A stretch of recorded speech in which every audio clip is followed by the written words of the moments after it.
Welcome back, everyone. Today I got the Dynamite 2 and the Frolic to take a look at. I had a couple requests to do a comparison on these two, and that's what we're going to do today. So we're going to start out with the Dynamite 2. Dynamite 2 is a stem loaded. So you pack your herb in here. And then to control the temperature, you have a dial on the back. It's a little more mechanical than the Frolic. The Frolic has an LCD screen and buttons. This one you get a dial. So you don't really know exactly what your temperature is, but I kind of like this model because it's simple, it's clean, and it's elegant. I do like the dial. So I'm going to turn mine up to 10 just so that you're going to see the best performance you can get out of the Dynamite 2. And it's going to be on white light. So it's going to be a fair comparison between this and the Frolic as far as power goes. The other thing is the battery door cover is very similar to the Frolic. They both have a screw-on cap.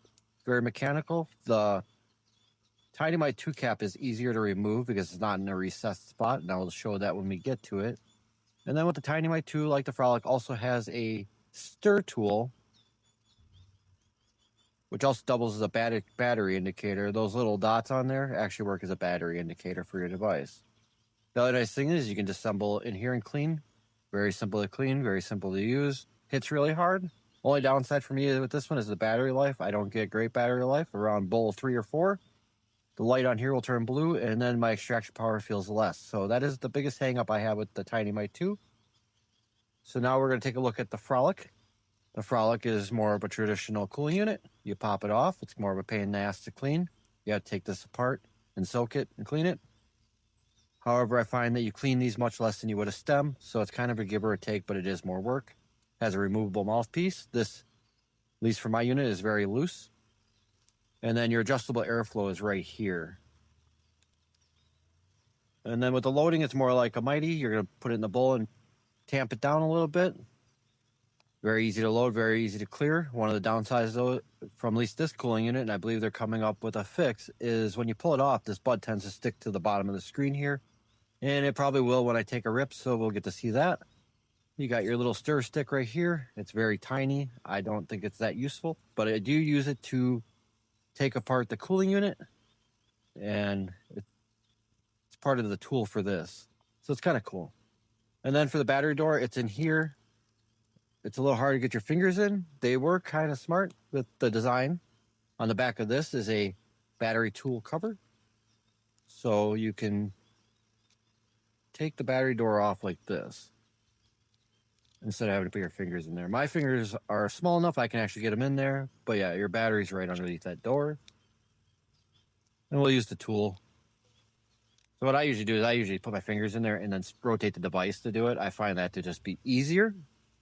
So we're going to put the cover back on this one, get it ready to go. We're going to take the first rip on the Frolic. We're going to set it to 464. I vape at the highest temps. You ever wonder? You pretty much max it out, and that's where you'll find me.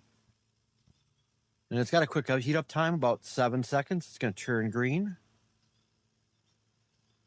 And we'll take our first rip off the Frolic. 7 seconds.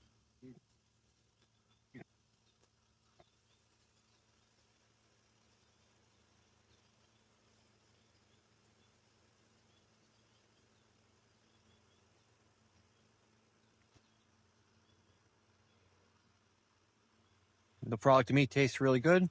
For me, it seemed like after like 2 or 3 days, it actually tasted better. So I'm not really sure if that's something that happens to the peak as you're using it. But I did notice it does taste better over time, about 3 days. Maybe it needs some conditioning, hard to say. I don't know much about plastic, couldn't tell you. But that's been my experiences. Other than that, it's a very good hitter. It hits hard. It's very open. You can close it off by turning the dial. But for the most part, just as open as the Venti. One of the major positives to it for me. Now we'll take a rip on the Dynamite 2, and this is a little more restricted. And with a Frolic, you can kind of just rip it how you want. But Dynamite 2, I find using your breath can give you a little better rip if you kind of modulate it a little slower, a little faster at times. That's kind of how I use the Dynamite 2, and we're going to take the first rip.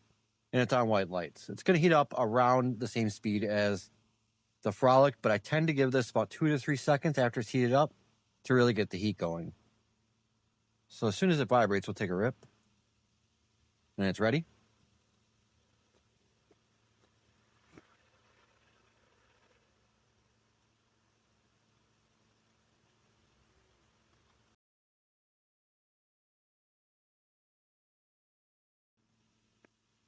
Good tasting vapor on the Tiny Mite 2. It definitely has more of a terpy flavor with this, even with the wood stem.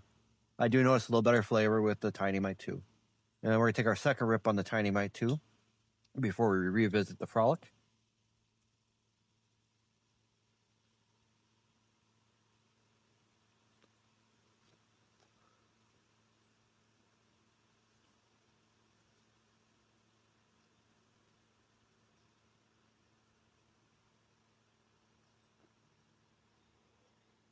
Another nice cloud.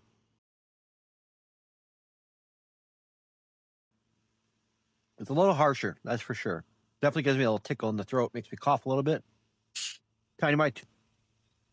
With the Tiny Mite 2, I usually get about 2-3 rips and I'm cleared.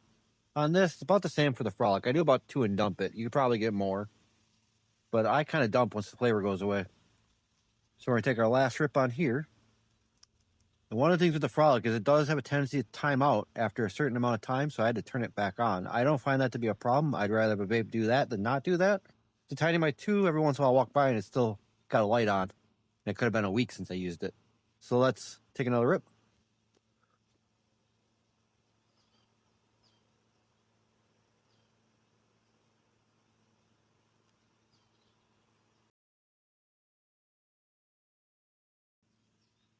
Take a look at this. It's brown already. And it didn't stick, but usually it would stick to the screen.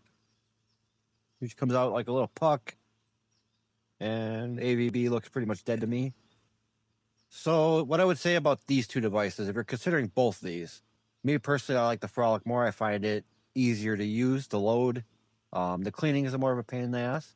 I find getting a good rip out of it, if I'm sharing it with a friend, much easier because I don't have to really coach them through it. With this, I tend to have to coach them a little bit to get a good rip. So that's one of the benefits. As far as conserving herb, you might conserve more with the Tiny Mite 2 because you could pack significantly less in it. The Frolic does take quite a bit of herb to load. It's got a bigger bowl, you can pack less and of course use it that way, but I tend to fill things up. So the biggest differences would be the airflow on the Frolic is much more open. It's more of a restriction on the Tiny Mite 2. The hit strengths are very similar. They're very powerful vapes. It's hard to beat either one of these when it comes to actual vape power. Flavor, they're both very good. The Tiny Mite 2 has the edge. Comes to durability, the Tiny Mite 2 is beautiful, but I hate putting this in my pocket and I don't like laying it down. I like to keep it setting up. So this one I'm much more careful with. For the Frolic, I don't care. In my video, you would have seen me throw it on the ground. Do not care. It's plastic. It's durable. It's great for the pocket. If you're more of a home vapor, I might lean more on the Tiny Mite 2 because of the Tiny Mite 2 bowl. It gives you more of a desktop functionality and it's fun to use. And you're always around a charging station, so it's not a big deal where the battery life could be a problem. Unless you don't mind carrying extra batteries. If that's the case, that's not an issue anymore. The Frolic, the bigger battery, makes a difference to me. I get about 12 bowls versus around 3 to 4 before I'm willing to swap out my battery. And then just the fact that if I'm going kayaking, I'm not care if it gets a little wet. I'm not care if it gets a little dinged up by rolling around in the kayak or if I'm throwing it in my bag. So if you're just talking one hit each, which one's better? The Tiny Mite 2 might be better because of the taste on that part, but it is harsher. With the Frolic, I feel like you get a little better rip. So vapor quality, I put these neck and neck. Battery, Frolic, taste, Tiny Mite 2. If you're using it at home, the Tiny Mite 2 bowl makes this a little more fun as a desktop. This can rip on water. It probably rips just as hard as this, but it's a little more fun to use the bowl. And that's kind of the differences. They're very similar. If you're more of an out and about vapor, I would probably grab this if it's a portable device for you. If you're mostly vaping at home, either or is going to work good, but the Tiny Mite 2 bowl does give it an advantage at home. And that's kind of how I look at these two. They're some of my favorite vapes on the market. I love them both very much. If you guys have any questions, put them in the comments. We can revisit them at a later date. Till next time, see you later.